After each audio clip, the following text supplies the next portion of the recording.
ছেড়ে ত্রিপুরামথায় আগতদের জানাই স্বাগত। কংগ্রেস ছেড়ে ত্রিপুরামথায় আগতদের জানাই স্বাগত।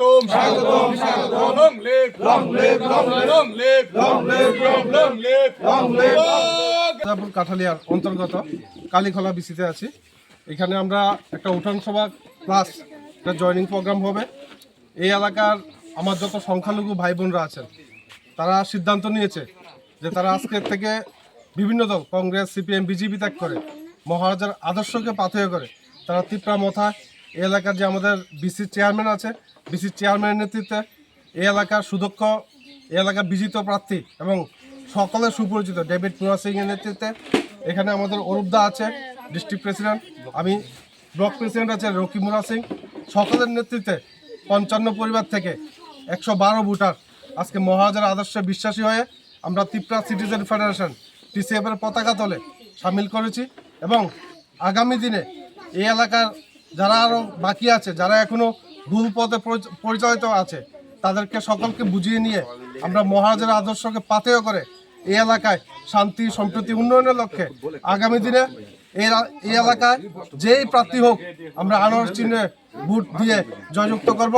সেই আহ্বানটা রেখে এই এলাকার যারা আজকে জয়েন করেছে তাদের সকলকে আমি মহারাজের পক্ষ থেকে, আমাদের টিসিএফের পক্ষ থেকে, ত্রিপুরামথা পার্টির পক্ষ থেকে সংগ্রামী অভিনন্দন জানাই। কালীখোলা বিসিতে আরো বেশি আছে, সব জায়গাতেই হচ্ছে। ইলেকশন ডিক্লেয়ারও হতে পারছে না, সবাই এসে পড়েছে। তো স্বাগত জানাতে হচ্ছে সবাইকে।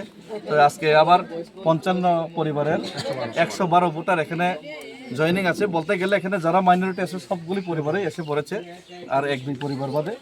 তো সবাইকে স্বাগত জানাই, সবাইকে ধন্যবাদ। যতন লামসব অরণি যে মির্জা কাঠালের রাজাপুর এলাকার আজকে কালীখোলাতে ম্যাক্সিমাম 90% বলতে গেলে সমস্ত আমাদের মাইনরিটি ভাইরা আজকে আমাদের সাথে সামিল হয়েছেন। তো সবাইকে আমি আমার ব্যক্তিগত পক্ষ থেকে এবং মথার পক্ষ থেকে, টিসিএফের পক্ষ থেকে সবাইকে সাদরে স্বাগতম জানাই। এবং আমি আশাবাদী আগামী এডিসি নির্বাচনে আমরা 10 থেকে 12 হাজার যে লিড নিতে যাচ্ছে বিজেপির থেকে, এই লিডে এখানেও গুরুত্বপূর্ণ ভূমিকা নেবে এই গ্রাম পঞ্চায়েতের 2টা ভোট কেন্দ্র। এবং এরই সাথে সাথে এর 1 মাস পরে আবার ভিলেজ কমিটি নির্বাচন হবে। ওই জায়গাতেও কিন্তু আমরা মনে করি, আশা করি লামসাম বিনা প্রতিদ্বন্দ্বিতায় এই পঞ্চায়েতটা আমরা জিতে যাব।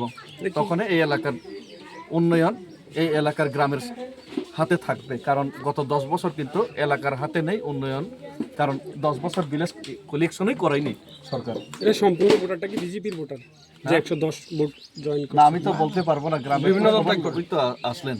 তা আমি মনে করি বিজেপিরও থাকতেছে না। বড় কথা হচ্ছে মথার মধ্যে সবাই জয়েনিং করছে। ঠিক, থ্যাংক ইউ।